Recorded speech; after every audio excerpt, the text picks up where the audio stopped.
Hi, Celtic Cricket again. I'm sitting out under my ash tree with a few of my friends, and of course, my dog Flower. I wanted to talk about some common herbs that anyone can grow, and you don't need to have a big garden.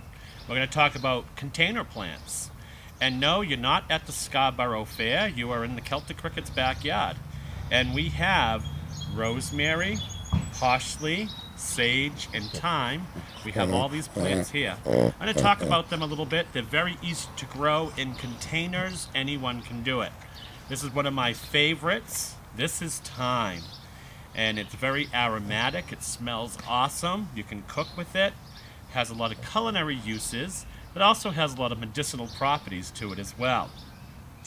One of the good things about thyme is if you took a spray bottle and picked some thyme leaves, throw them in a spray bottle with perhaps vodka, let them sit for a few weeks, and you spray that, you have a really good disinfectant, but what you really have is natural mosquito repellent.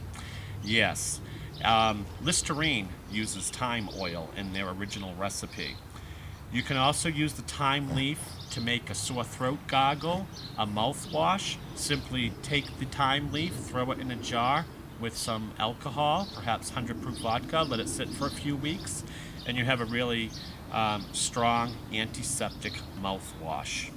Remember, don't swallow it.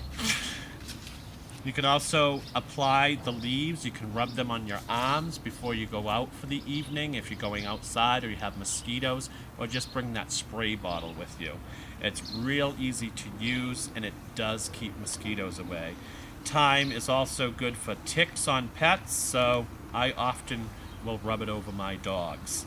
So that is thyme, comes back every year, and it just smells really, really good. Here's a common one. This is parsley, and parsley will freshen your breath. You can pick it right off and chew it. It actually tastes really good. It's more than just a garnish. Parsley is good for your heart as well. If you wanted to make a heart tonic, you could boil some wine with some fresh parsley, and when you strain it, rebottle it, drink that about 2-3 ounces a day, and that makes a good heart tonic. We also have sage, and this sage is just past its prime. It just bloomed some purple flowers.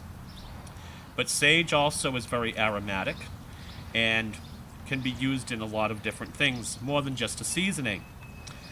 You can dry the leaves and you can burn them and use them as a smudge, like the white sage. This is the common green sage. You can also make sage tea, which is very good for people that suffer from night sweats.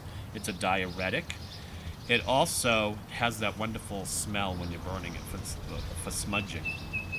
I like to boil the leaves of sage in wine, and it makes a good sore throat gargle. It has very antiseptic qualities, and that would work really well with the thyme. You can mix these two together, thyme and sage, and you'd have a really good mouth rinse and a sore throat gargle. Of course, we have rosemary here. This is just a little baby. I do live in New England, and I have to bring this in for the winter. It is not winter hardy. But rosemary, of course, offers protection, very aromatic, and it can also be used in shampoos. So I would encourage anyone that wants to get into herbal gardening, whether it be for magic or medicinal properties. You don't need much room. A simple container would do it, and you can get a lot out of a small container for the harvest and what you can make out of it. Mouthwash, bug repellent, heart tonics, protection spells, parsley, rosemary, thyme, and sage.